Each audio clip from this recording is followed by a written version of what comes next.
So, what if Charlotte Bronte wrote one last novel, and it had nothing to do with romance? Today, we're going to dive into a really fascinating fictional manuscript called Moorstone. It's this dark, cosmic horror twist on the gothic genre that completely imagines where Bronte might have gone next. And trust me, it takes us to a place way beyond the moors we think we know. Right from this very first line, you know we are not in for another Jane Eyre. This isn't a story about some young woman's passionate, desperate search for love. The voice here is older, it's practical, almost resigned. It sets a completely different, much starker tone from the get-go. All right, so let's get to know this new kind of heroine.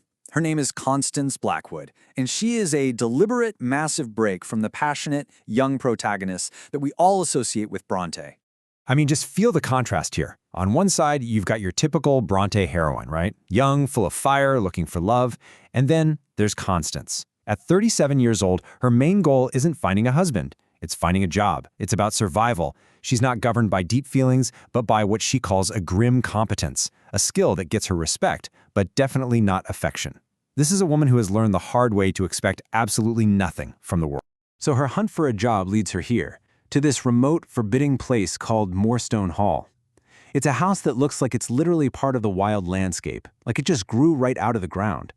And the position she's been hired for is unusual. She's the new keeper of the collection, and her job is to catalog the master's very strange collection of antiquities. And with Moorstone Hall on the scene, we start to see these classic Gothic elements click into place, but with a serious twist. You see, the house isn't just a backdrop, it's a character all on its own, a maze of secrets just begging to be explored. The second she gets there, the very stern housekeeper makes it crystal clear that huge parts of the house are completely off limits. This isn't just some old, dusty mansion, you know? This is a place where doors are locked for a reason, where entire wings are sealed off, hiding something or someone inside. So the real question isn't just about what's behind a locked door. It becomes obvious pretty fast that Moorstone Hall is actively hiding something. The whole house feels like it's holding its breath, just saturated with this living secret. And then, Constance gets her proof, and wow, is it creepy.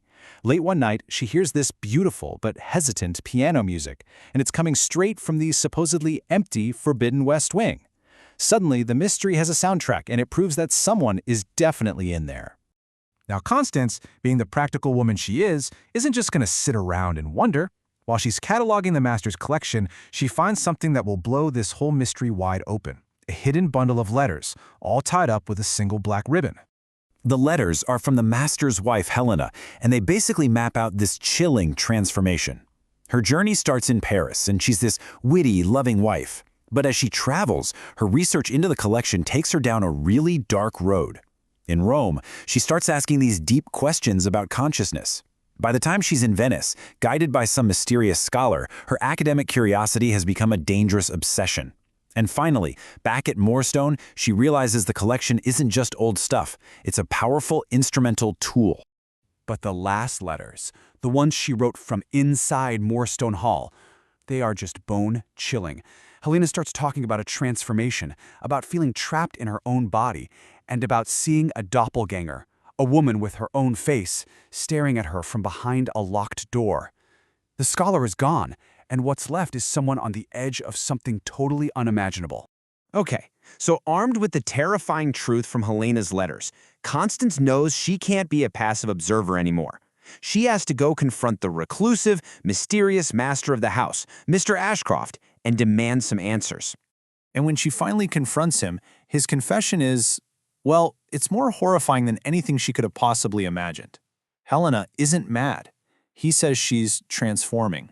In her obsessive search for forbidden knowledge, she actually used the ancient texts on herself.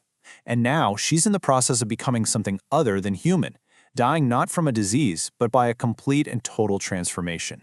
And then, the truth gets even stranger.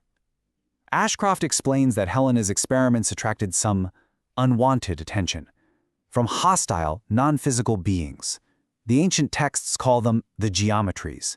Think of them as beings of pure consciousness, living patterns of angle and line, and they are desperate to break into our physical world. And they are absolutely not friendly.